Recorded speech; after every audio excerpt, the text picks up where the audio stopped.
दिल्ली के उस्मानपुर इलाके से डराने वाली खबर सामने आ रही है, जहां पर मुसलमान परिवार के ऊपर हमला कर दिया गया और हमला भी ईंट पत्थर डंडे लाठी और तो और सरियों से उनके ऊपर हमला किया गया है। मामला आपसी विवाद को लेकर कब हिंदू मुसलमान में तब्दील हो गया, इसके बारे में हालात भी इतने खौफनाक हो गए हैं कि अब हालात कर्फ्यू लगने जैसे आ गए हैं। और तो और इतनी बुरी तरीके से महिलाओं को पीटा गया है कि उनकी उंगलियां तक टूट गई हैं, उनकी हड्डियां तक टूट गई हैं।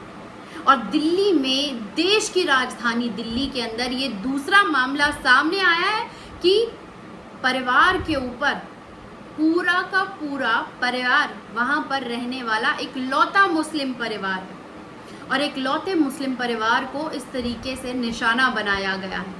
और जब मारा पीटना स्टार्ट किया गया तो दाढ़ी खींची गई है। मकसद साफ है कि नफरत इतनी ज्यादा दिलों में बैठ चुकी है कि इस नफरत की वजह से हर कोई सिर्फ और सिर्फ मुसलमानों का शिकार कर लेना चाहता है। और इस शिकार में आज भारत का मुसलमान इतनी बड़ी कीमत चुका रहा है कि वो बार बार अपनी जान देकर इस बात की गवाही दे रहा है कि जब देश में नाइंसाफी हो रही है तब मुसलमान बार बार अपनी जान दे रहा है, जिसमें उसकी कोई गलती नहीं है। उसका गलती सिर्फ इतना है कि वो देश का मुसलमान है, यहाँ रहने वाला बाशिंदा है। और पुलिस प्रशासन शासन हर कोई आंख मूंद कर बैठा है।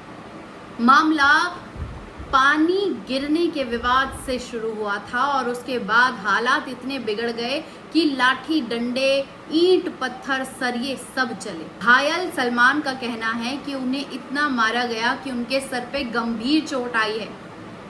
सलमान के भाई काशिफ का कहना है कि उनकी तबीयत बिगड़ गई है क्योंकि इतनी बेरहमी से उन्हें पीटा गया। जब हमले होता देख चाची बीच में आई तो चाची के ऊपर सरिये से हमला किया गया और सरिये से हमला करने की वजह से चाची, जो सलमान की चाची हैं, उनकी उंगलियां टूट गई हैं। दोस्तों, डीसीपी का बयान भी इसके बीच में सामने आता है, जिसमें डीसीपी का कहना है कि ये पहले भी लड़ाई झगड़े हो चुके हैं पानी विवाद को लेकर, पहले भी इन लोगों के बीच में मारपीट हो चुकी है। तो सवाल तो ये उठता है कि अगर पहले भी ऐसे हालात थे तो क्यों प्रशासन ने कोई भी एक्शन नहीं लिया? क्यों प्रशासन को आज आकर यही कहना पड़ रहा है कि हमने दोनों तरफ से बात सुन ली है, एफआईआर दर्ज कर ली है, अब हम इस पर कार्रवाई करेंगे।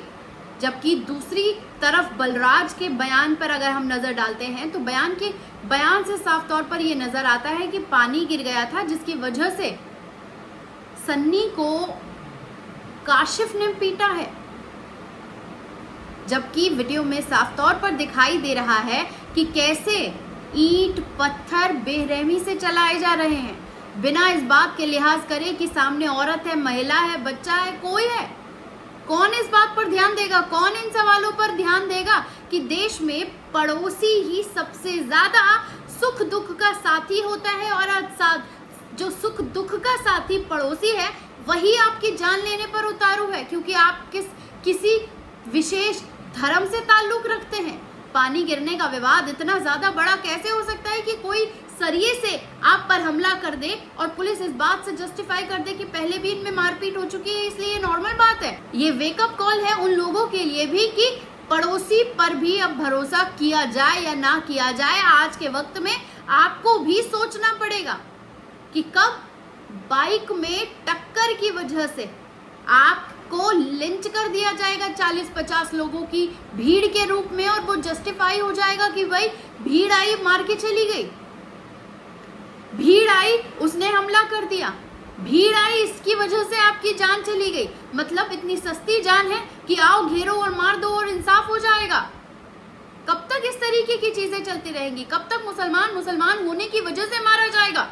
नंदनगरी का केस तो अभी बहुत दूर है भी नहीं दोस्तों, एक हफ्ते में ये दूसरी खबर है। केला खाने की वजह से मार दिया गया 26 साल के नौजवान को, और उसके बाद देश की राजधानी में हम सुरक्षा की बात कर रहे हैं, कानून व्यवस्था की बात कर रहे हैं। ये कैसी कानून व्यवस्था है कि सरिये से महिलाओं के ऊपर अत्याचार किया जा रहा है कि उनकी हड्डियां टूट गई। सर पर ऐसे हमले किए गए कि अब जान के लाले आ चुके हैं। हम कौन से भारत में रह रहे हैं? ये कौन सा भारत है कि आओ किसी को भी हमला करो और चले जाओ, किसी के नाखून नोच कर मारो, उसे लाठी डंडे से इतना मारो कि पानी मांग मांग कर वो अपनी जान चली जाए, कि मुझे पानी दे दो, मुझे पानी दे दो, मुझे पानी दे दो। ऐसी कितनी घटनाएं हैं दोस्तों कि मैं गिनाती चली जाऊंगी और ये वीडियो खत्म हो जाएगा। हर राज्य से इसी तरीके की खबर आ रही है और दिल्ली की राजधानी में हमारे घर को जलाने देने की बात को लेकर प्रशासन अब तक चुप्पी साध ही बैठा है। हम कार्रवाई कर रहे हैं, हम सीसीटीवी ला रहे हैं, ऐसी घटनाओं के ऊपर बात कर रहे हैं। कोई सुरक्षित नहीं है, कोई सुरक्षित नहीं है। अगर आपका धर्म मुसलमान है तो आपको कान खोलकर इस बात को देख लेना चाहिए, समझ लेना चाहिए कि भीड़ कब आप पर हमला कर देगी और पुलिस ये कह देगी कि बाइक से टक्कर हुई थी, इसकी वजह से विवाद हुआ और जान चली गई। आपकी जान इतनी सस्ती हो चुकी है कि आपको जान से मार दिया जाएगा और उसे जस्टिफाई करने के लिए भी इसी बात को बहाना बना लिया जाएगा कि टक्कर भी आपकी बाइक से हुई थी, पानी भी आपकी वजह से गिरा था और केला भी आपने खाया था, इसीलिए आपको सजाए मौत मिलनी चाहिए। न्यायपालिकाओं को बंद कर देना चाहिए। क्यों है ये सुप्रीम कोर्ट, हाई कोर्ट, निचली अदालतें? जब सड़क पर ही फैसला होना है, बुलडोजर से ही फैसला होना है, तो न्यायपालिकाओं का काम ही क्या है? उन्हें बंद कर देना चाहिए, क्योंकि साफ तौर पर फैसला हो चुका है कि मुसलमानों को ही मार दिया जाएगा, मुसलमानों को ही शिकार बनाया जाएगा और मुसलमानों के ही घरों को जला दिया जाएगा। मैं पत्रकार हूं और मेरा घर भी मेरे धर्म की वजह से जला दिया गया। कुरान को आग के हवाले कर दिया गया